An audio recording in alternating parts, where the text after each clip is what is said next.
The Dow is a what do you call a price weighted average? A price weighted average. So what that means is that if a company has a higher stock price, it is weighted more heavily in the calculation. Okay, which is different from a value weighted average, which means bigger companies get a bigger weight. Now, if you weight based on price, well, you got to remember price is an artificial construct. You can price weighted. You can, if you have a company, your stock price can be whatever you want it to be. Did y'all know that? Like literally, let's say I have $1 million company and I want to break it into shares of stock, I can say, well, we got four shares. Each share is a $250,000.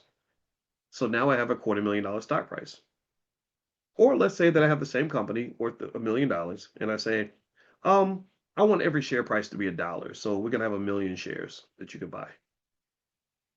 Well, in the Dow, if I am the company with the $250,000 stock price, I'm going to get a heavier weight than if I'm the company with the $1 stock price. But what you have to understand is, like, if you look at Nvidia, not Nvidia, I'm sorry, Netflix and their stock split, they went from being a $1,000 stock to being a $100 stock. Did that change the nature of the company? Yes or no? Did Nvidia suddenly magically become a greater revenue generator because of this? Did Nvidia suddenly have better management? Did they have more customers? Did they, I mean, did anything change about Nvidia and the way they do business? No, no. It's just like if I'm Boyce and I'm wearing a blue suit, I'm still Boyce if I'm wearing a white suit. And I'm still Boyce if I wear a tank top, and I'm still Boyce if I'm wearing nothing. I'm still Boyce if I wear a fur coat.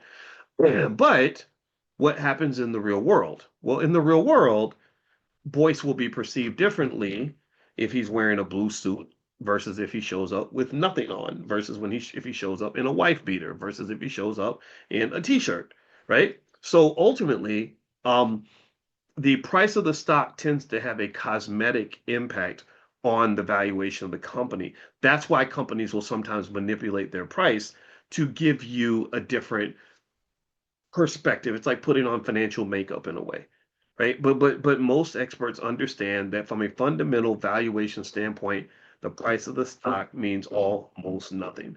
Warren Buffett and Berkshire Hathaway, have you seen the price of their stock? Their Berkshire, they have different classes, class A, class B.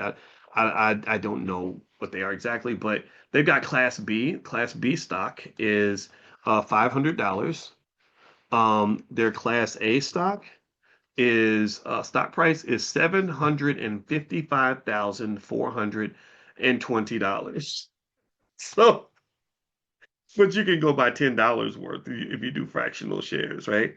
So don't ever think that the stock price means anything other than what it means. What it means is that it can have an impact on the impression of a retail investor who thinks maybe because the stock is $10, I should buy it, but if it's 100, I won't touch it, right? But it really is, thank you, Miss P, window dressing. It's really putting on makeup, changing your clothes, stuff like that. So the reason the Dow is bullshit, so I can finish my point on that. I want to make sure I circle back to that. The Dow is BS because it's a price weighted. So companies that have higher stock prices have a heavier weight in the Dow, and that makes no sense to anybody who understands how markets work. So with that being said, I want you to understand when we talk about the market suffering, you have what media reports. I'm going to show you CNBC. Media typically reports the Dow. Well, why do they do that? Well, because they've been doing that for like 100 years, right? And you see here the Dow's down 648 points. That becomes a big headline, like, oh my God, the Dow's down 648 points. What does that really mean? Well, it means 1.3%.